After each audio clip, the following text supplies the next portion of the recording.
Hey everyone, welcome back to the channel. In today's video, I'm going to show you how to open a Cloud AI account.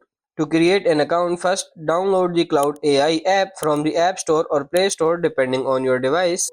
So after downloading, just tap on this open.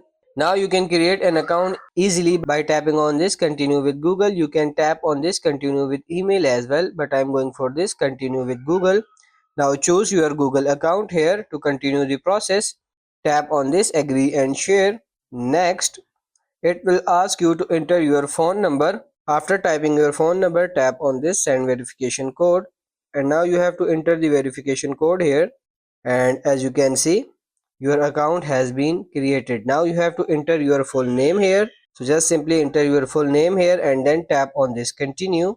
Tap on this acknowledge and continue. It will show you some features of the app. Then simply tap on this sounds good. Let's begin.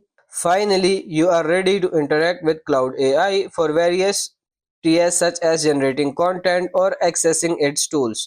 To get more advanced features, you can upgrade the app to the Pro version.